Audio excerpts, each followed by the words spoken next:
عليهم بذل النفوس مع النفائس هانا لا يسمعون بذكر طه المصطفى إلا بهم تعش وأذهب رانا الأرواح تشتاق اللقاء وتعن تزداد ربها رضوانا صلى الله عليه حال المحبين كذا فاسمع إلى سير وشفع وليم الآذان صلى الله عليه وزينا أوصاف طه المجتبى وعدل بقلبك يمتلئ بجنانا يا ربنا صل وسلم دائما على حبيبك من إليك دعانا اللهم صل وسلم وبارك عليه وعلى آله توسلنا ببسم الله وبالهدي رسول الله توسلنا ببسم الله وبالهدي رسول الله وكل مجاهد لله بأهل البدر يا الله صلاة الله سلام الله على طه رسول الله صلاة الله سلام الله على ياسين حبيب الله صلاة الله سلام الله على رسول الله صلاة الله سلام الله على ياسين حبيب الله إلهي سلم الأمة من الآفات والإغلال إلهي سلم الأمة من الآفات والإغلال ومن أهل وفي الأمة بأهل البدر يا الله صلاة الله سلام الله صلاة الله سلام الله على ياسين حبيب الله. Para alim ulama, para masyayikh, para asatid, para kiai, para tokoh masyarakat, aparatur pemerintahan baik sipil ataupun militer, berkhusus kita bersama hadir di tengah-tengah kita ada Buya Habib Hamid Al-Habsyi, pimpinan Pondok Pesantren Ar-Riyadh, Habib Qasim Al-Kaf, juga hadir di tengah-tengah kita ada Ketua Umum Yayasan Masjid Agung Palembang, Ustadz Haji Abdul Razak MSI, begitu pula Ketua Pengawas Yayasan Masjid Agung Raden Haji Muhammad Adi Rashidi, juga staf ahli Gubernur Sumsel yang datang mewakili Gubernur Bapak Panji, juga yang mewakili Wali Kota Palembang Bapak Kiai Ihsanul Akmal.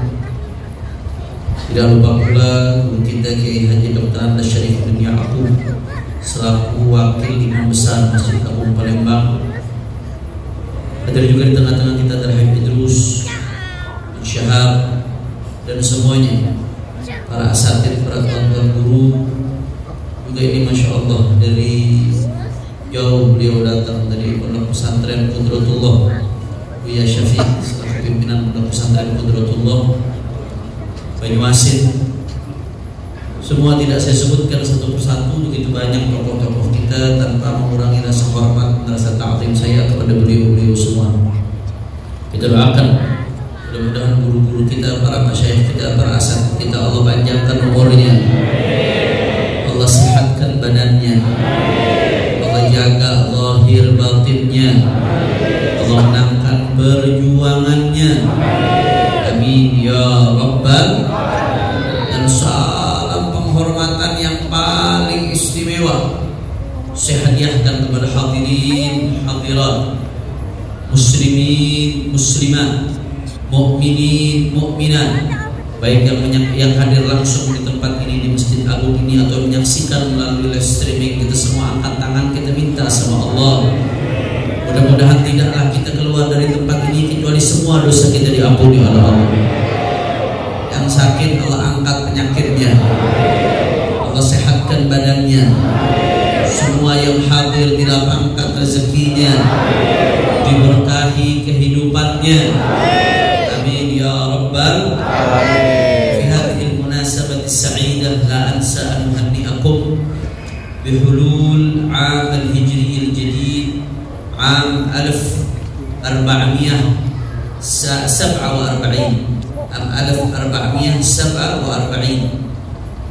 Tidak lupa di awal tausiah yang akan saya sampaikan ini, kami mengucapkan terlebih dahulu selamat tahun baru Islam, tahun baru Hijriah 1447 Hijriah. Mudah-mudahan insya Allah tahun ini jadi tahun keberkahan buat umat Islam, tahun kemenangan buat umat Islam, tahun kelapangan buat umat Islam. Amin ya rabbal alamin. Habaibul kiram, bicara soal tahun baru Islam, kita baru saja meninggalkan tahun 1446 Hijriah dan masuk tahun 1447 Hijriah. Artinya ini bicara soal perputaran waktu, saudara. Karena waktu kita, hidup kita nggak lain dan nggak bukan adalah kumpulan tahun. Kumpulan tahun merupakan kumpulan bulan. Kumpulan bulan merupakan kumpulan minggu. Kumpulan minggu merupakan kumpulan hari. Kumpulan hari merupakan kumpulan jam. Kumpulan jam merupakan kumpulan menit, kumpulan detik. Itulah kita hidup kita, saudara. Maka kalau bicara soal perputaran waktu, yang harus menjadi paradigma kita, saudara, bagaimana caranya setiap hari lebih baik dari sebelumnya. Karena man kana yawmu khairan min amsihi fahuwa rabih. Orang yang beruntung itu Allah kasih kesempatan, umur masih panjang, masih bisa nafas, dia jadikan hari ini selalu lebih baik dari kemarin, esok lebih baik dari hari ini. Itu harusnya paradigma kita, saudara. Makanya ulama mengatakan man kana yawmuhu mithla amsihi. Allah udah kasih panjang umur, dikasih kesempatan hidup, tapi hari ini gak ada perubahan, begitu-begitu saja. Maka fahuwa maghbun, orang yang gak ada perubahan rugi, saudara. Kalau gak ada perubahan menjadi lebih baik saja rugi, bagaimana yang hari ini lebih buruk dari kemarin? Man kana yawmuhu syarran min amsihi. Kemarin gak maksiat, hari ini maksiat. Kemarin sholat berjamaah, hari ini gak sholat jamaah. Kemarin sholat, hari ini tidak sholat. Kemarin masih rajin hadir majelis ilmu, hari ini gak hadir. Kemarin sedekah, hari ini gak mau sedekah lagi. Man kana yawmuhu syarran min amsihi. Siapa yang hari ini lebih buruk dari kemarin, fahuwa mal'un, maka dia termasuk orang yang dijauhkan dari rahmat Allah Subhanahu wa ta'ala. Na'udzubillah min. Itu kalau berkaitan dengan personal, saudara. Maka kalau kita tarik ke skup cakupan yang lebih luas, begitu pula kalau berkaitan dengan umat. Kalau mau umat ini jadi umat yang beruntung, yang semakin berkah, harusnya semakin hari semakin baik. Tahun baru ini menjadi tahun perkembangan buat umat, saudara.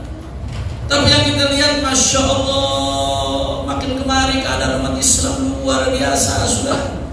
Apalagi dalam taraf internasional, Masya Allah, kita gak berdaya. Secara politik gak berdaya, secara ekonomi gak berdaya, secara sosial gak berdaya.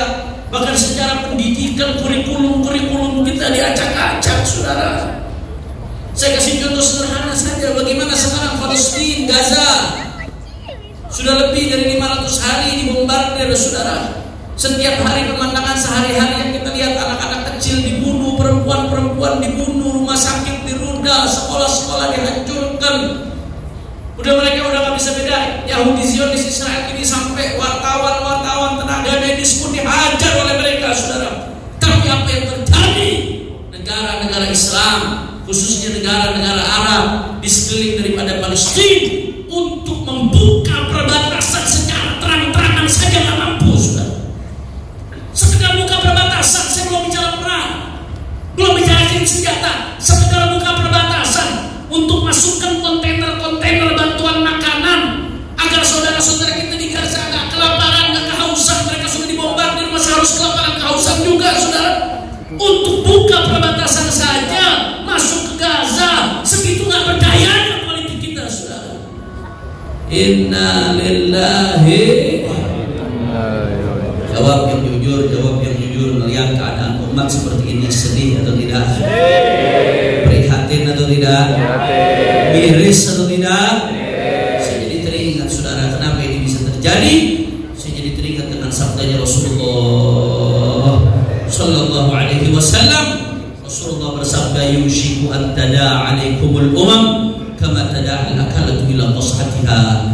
Kata Rasulullah, hampir-hampir umat-umat itu akan mengerubungi kalian, mengerubuti kalian sebagaimana orang yang makan di sebuah nampan mengelilingi sebuah nampan. Kalau ada orang makan di sebuah nampan, dia makan di nampan tersebut, maka otomatis orang sekeliling ini mengerubungi nampan, memakan apa yang ada di dalam nampan tersebut. Sekarang keadaan umat demikian. Nabi sudah kabarkan dari jauh-jauh hari akan terjadi sebuah zaman kita umat Islam dikeroyok kiri, kanan, depan, belakang, ekonominya dikeroyok, politiknya dikeroyok, sosialnya dikeroyok, pendidikannya dikeroyok, lemah gak berdaya. Nanya sahabat sama Rasulullah Sallallahu Alaihi Wasallam, bahwa min qillatin nahnu yawma idzin ya Rasulullah. Ya Rasulullah, apakah gara-gara jumlah kita sedikit saat itu ya Rasulullah? Hari ini apakah jumlah kita sedikit? Enggak, saudara. Umat Islam di dunia jumlahnya hampir 1 miliar. Dulu-dulu Indonesia negara dengan penduduk umat Islam terbanyak di dunia. Tapi sekarang terbanyak nomor 1, data yang terbaru Pakistan, saudara. Indonesia udah jadi nomor 2. Saya nggak tahu harus senang atau harus sedih. Di sisi lain sedih karena itu kebanggaan Indonesia dari dulu. Indonesia negara dengan penduduk muslimin terbanyak di dunia nomor 1. Itu kebanggaan kita dari dulu. Insya Allah Islam di Indonesia akan jaya terus, insya Allah. Tapi di sisi lain senang, jumlah muslimin di Pakistan makin banyak, berarti jumlah umat Islam di dunia makin banyak. Alhamdulillah. 2 miliar, saudara. Hampir 2 miliar jumlah umat Islam. Nggak sedikit. Makanya Nabi ketika ditanya, wa min qillatin nahnu yawma idzin ya Rasulullah, apakah hari itu karena jumlah kita sedikit ya Rasulullah? Apa kata Nabi sallallahu alaihi wasallam? Antum katsir. Hari itu jumlah kalian banyak. Seperti yang kita rasakan saat ini, jumlah gak sedikit, 2 miliar, saudara. Israel kecil, di sekelilingnya negara-negara Arab lebih dari 20 negara, Israel di tengah-tengah. Jumlah negara Arab di sekeliling Israel saja kalau ditotal warganya lebih dari 300 juta orang kalau ditotal, saudara. Israel hanya sekian juta orang. Tapi bagaimana Israel bisa nampak begitu kuat negara Arab yang gak berdaya? Apa kata Nabi? Bal antumul katsir walakinnakum ghutha ka ghutha'is sayl. Jumlah kalian banyak, terombang ambing sebagaimana buih di lautan terombang ambing. Buih di lautan sebanyak apapun, saudara, arus ke laut ke utara dia ikut ke utara, arus ke selatan dia ikut ke selatan, ombak ke timur dia ikut ke timur, ombak ke barat dia ikut ke barat. Begitulah yang namanya buih di lautan, sebagaimana keadaan ombak saat ini. Na'udzubillah, amin. Makanya ini masuk tahun baru Islam 1447 Hijriah. Harus ada perbaikan, umat gak boleh gini-gini aja. Kalau perorangan saja hari ini gak bisa lebih baik dari kemarin, rugi. Hari ini lebih buruk dari kemarin, saudara, maka dia dijauhkan dari rahmat Allah. Bagaimana dengan umat yang merupakan majmu'ul afrad, kumpulan perorangan umatnya Nabi Muhammad Sallallahu Alaihi Wasallam? Maka sebagai solusi perbaikan, saudara, saya jadi teringat sebuah konsep yang dirumuskan oleh Syekhu Masyaikhina, guru daripada guru-guru kami, guru daripada Sayyidil Walid Al-Habib Rizik Syihab, guru daripada Al-Habib Hamid Al-Habsyi, guru daripada Abuya Al-Habib Umar Abdul Aziz bin Syihab, guru daripada Abuya Al-Habib Hamid Al-Nagibi Syekh Abu Bakar, guru daripada semua masyayikh kita, termasuk guru daripada Imam Besar Masjid Agung Palembang ini, Profesor Dr. Said Aqil Munawwar, yaitu Abuya Syekhu Masyayikhina Fakhrul Hijaz, Muhaddithul Haramain, Imam Ahli Sunnati wal Jamaah fi Usrih, Abuya Syekh Muhammad ibn Alawi ibn Abbas Al-Maliki Al-Hasani. Dalam salah satu pidato beliau yang terekam sampai saat ini, saudara, beliau mengatakan kalau umat mau baik, umat mau bangkit, maka harus ada 3 hal yang dilakukan oleh umat ini. 1 saja ditinggalkan, kemenangan umat tidak akan tercapai, saudara. 3 hal ini harus dilakukan secara simultan. Apa 3 hal tersebut? Sebelum saya lanjutkan, saya lihat sudah setengah 10. Katanya orang Palembang kalau udah setengah 10 udah ngantuk biasanya. Lanjut atau jangan? Biasanya setahu saya mau gitu kalau tuh semangat, saudara. Lanjut atau jangan? Masih semangat? Yakin? Betul? Saya pengen dengar tuh kalau semangatnya mau Palembang semuanya angkat tangannya. Takbir! Takbir! Takbir! Sallu ala Nabi. Kalau saya udah mulai takbir biasanya intel-intel mulai deg-degan saudara. Allahumma shalli ala Muhammad.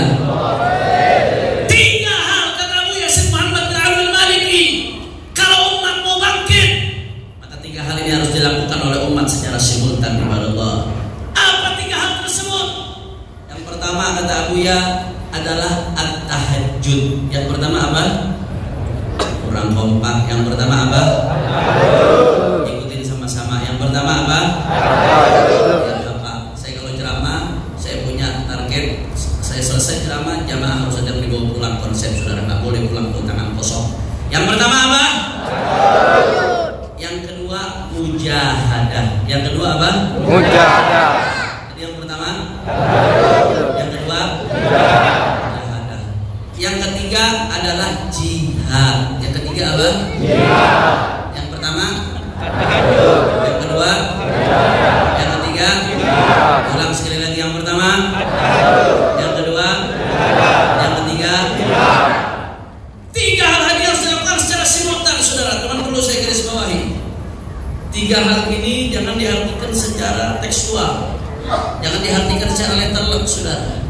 3 hal yang disebutkan oleh Abuya ini 3-tiganya berasal dari akar kata jim ha dal, ha jim dal, dari satu istiqaq menurut ilmu sharafnya, baik istiqaq shaghir atau istiqaqul akbar dengan perubahan posisi huruf. Semuanya sama-sama dari huruf jim ha dal. Tapi 3-nya jangan diartikan secara tekstual saja, itu terlalu sempit. Dia diartikan secara tekstual dan kontekstual, eksplisit dan implisit, saudara. Maksudnya seperti apa, Habib? Yang pertama tahajud kita Abuya. Kalau umat mau bangkit, yang pertama harus tahajud. Maksud tahajud di sini bukan hanya soal sholat malam. Sholat malam salah satu dari bagiannya. Tapi tahajud ini maksudnya simbol daripada ibadah. Umat ini kalau mau menang, betul-betul ikatannya sama Allah Subhanahu Wa Taala harus kuat, saudara. Ibadahnya harus betul-betul kuat. Karena kita ini menang bukan karena jumlah kita yang banyak, menang bukan karena persenjataan kita yang canggih. Ya, senjata itu bagian dari sabab, ekonomi bagian dari sabab. Nanti akan kita bahas saudara. Tapi inti dari kemenangan kita di perang Badar, di berbagai perang-perang lainnya, perang Mu'tah, umat Islam jumlahnya hanya sekian ribu, musuh lebih dari 100.000 saudara, diberikan kemenangan oleh Allah. Kenapa? Karena yang memberikan kemenangan mereka sadar bukan kekuatan mereka, bukan jumlah mereka, tapi yang memberikan kemenangan adalah Allah Subhanahu wa Ta'ala. Siapa yang maha besar? Allah. Siapa yang maha besar? Allah. Siapa yang maha perkasa? Allah. Siapa yang maha kuasa? Allah. Siapa yang maha memberikan kemenangan? Takbir!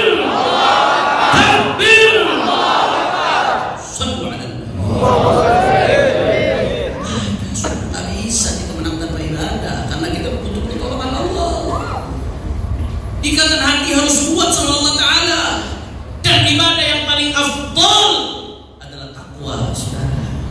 Takwa patuh perintah Allah, jauhi larangan Allah. Patuh perintah Nabi, jauhi larangan Nabi. Apa yang Allah perintahkan, jalankan. Apa yang Allah larang, tinggalkan. Apa yang Nabi perintahkan, jalankan. Apa yang Nabi larang, tinggalkan. Sunnah-sunnah Nabi, kerjakan.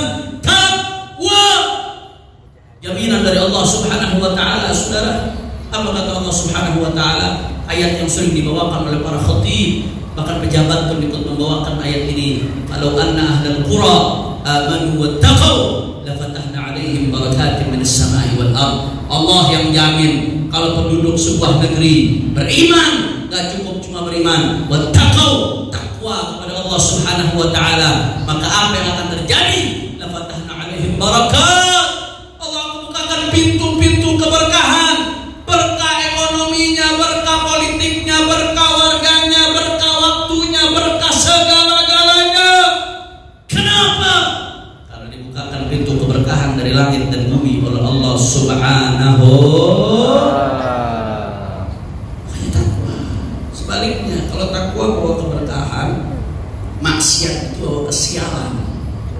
Maksiat itu jadi sebab tertundanya kemenangan, saudara. Ya, itu nggak main-main, itu bukan omong kosong. Sayyidina Abu Hurairah radhiyallahu taala anhu arda, itu suatu saat Sayyidina Abu Hurairah pernah dengar ada satu orang ngomong begini, al-'asi la yadurru ila nafsah. Ada orang ngomong, biarin aja kalau ada orang maksiat. Orang maksiat hanya akan merugikan dirinya sendiri, kata orang tadi. Omongan ini sampai kepada Sayyidina Abu Hurairah. Sayyidina Abu Hurairah sahabat Rasulullah radhiyallahu anhu. Sayyidina Abu Hurairah mengatakan, kalla innal hubara la tamutu huzalan min khataya bani Adam. Kata Sayyidina Abu Hurairah, kata siapa orang maksiat hanya merugikan dirinya sendiri? Siapa yang bilang? Ya, orang yang maksiat itu menggolimi dirinya sendiri. Betul. Orang yang maksiat, ketika dia maksiat berarti dia satu langkah lebih dekat dari neraka, satu langkah lebih jauh dari surga. Kalau kita pengen berusaha menyeburkan diri kita ke neraka, jawab yang jujur, berarti kita zalim nggak terhadap diri kita? Zalim. Di satu sisi, ya, orang yang maksiat Allah nggak rugi. Kamu maksiat, kamu sedang merugikan diri kamu sendiri, menzalimi diri kamu sendiri, saudara. Tapi nggak berhenti sampai di situ, kata Sayyidina Abu Hurairah. Kemaksiatan itu juga membawa kesialan buat banyak orang, buat umat, bahkan buat para binatang, saudara. Kata Sayyidina Abu Hurairah, innal hubara tamutu huzalan min khataya bani Adam. Ada satu burung namanya burung hubara. Di dalam kitab Hayatul Haywan al-Kubra disebutkan burung hubara ini salah satu jenis burung yang paling pintar cari makan, saudara. Artinya ketika burung-burung lain nggak dapat makan, hubara itu pasti dapat makan, karena saking pintarnya dia, cerdik burung ini untuk cari makan. Tapi meski demikian, kata Sayyidina Abu Hurairah, innal hubara la tamutu huzalan min khataya bani Adam. Burung-burung hubara yang paling pintar cari makan itu mati kelaparan sampai kurus. Akibat apa? Gara-gara kena sialnya dosa yang dilakukan manusia, saudara. Alhamdulillah, men. Wah, yang jujur, berarti maksiat bawa sial kah? Ini bukan hanya diri sendiri yang merasakan kesialan, umat pun ikut merasakan dampaknya. Nggak sampai di situ, saudara. Bahkan di dalam hadis Rasulullah SAW mengatakan, ma mana'a qaumun az-zakah illa habasallahu anhumul matar. Dengarkan baik-baik Anda muslimin muslimat yang Allah berikan kelebihan rezeki sehingga wajib mengeluarkan zakat. Insya Allah mudah-mudahan di sini semuanya jadi orang yang bisa wajib zakat semuanya. Kalau bisa wajib zakat berarti didoain kaya, saudara. Amin. Itu mesti mindset kita mesti berubah sekali-kali. Jangan mindsetnya pengen jadi penerima doang.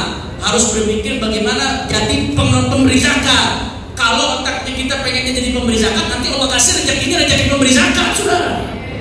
Kalau otaknya cuma pengen terima doang, nanti rezekinya rezeki penerima zakat, mustahil.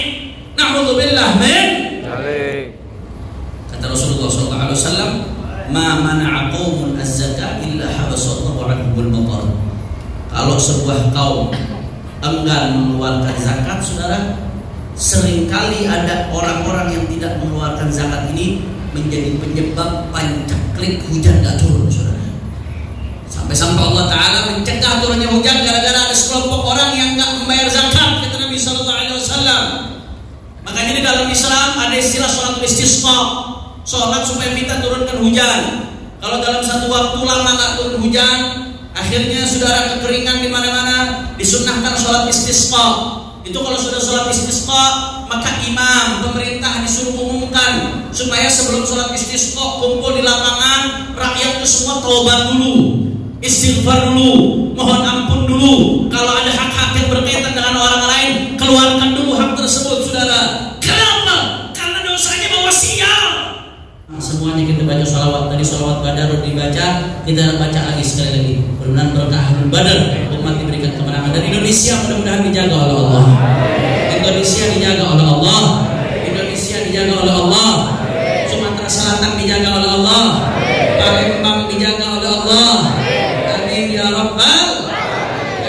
Sama-sama semua kita baca salawat. Hadroh ikut, tapi backing vokalnya jangan ikut, biar jamaah jadi backing vokal. Kita goncangkan Sumatera Selatan dalam salawat. semuanya. Salatullah salamullah ala Rasulillah.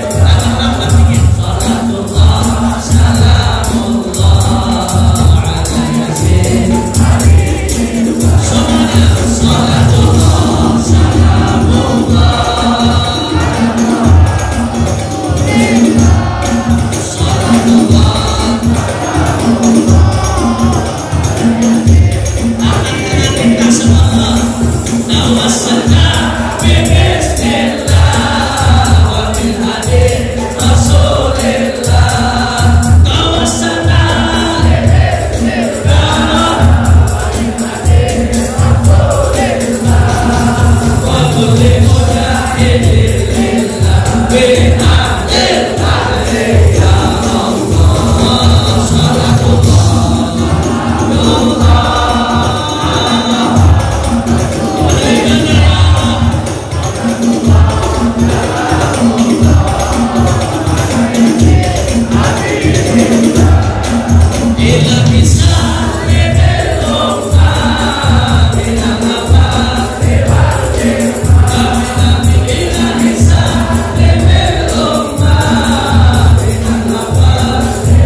ahbabina wa li masyayikhina.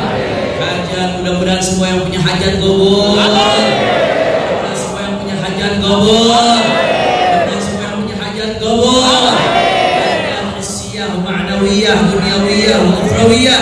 Bijahi khairil bariyah. Abu Yazid Muhammad bin Ali bin Abbas al-Maliki, marhum al-Habib Mahdi bin Muhammad bin Syihab, wa ila jami' awliya Palembang, man ghayatan asya'um birrahmah wal maghfirah, wa yadkhiluhum al-jannata bi rahmatih, yu'id 'alaina min barakatihi bisirri al-Fatihah.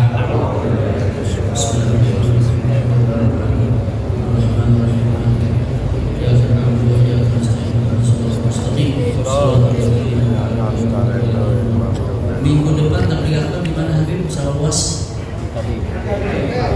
Di BKB ya, malam Ahad di BKB bersama Mas Pulo, insyaallah dihadiri Fadilatul Ustaz Profesor Dr. Abdul Somad Batubara LCMA.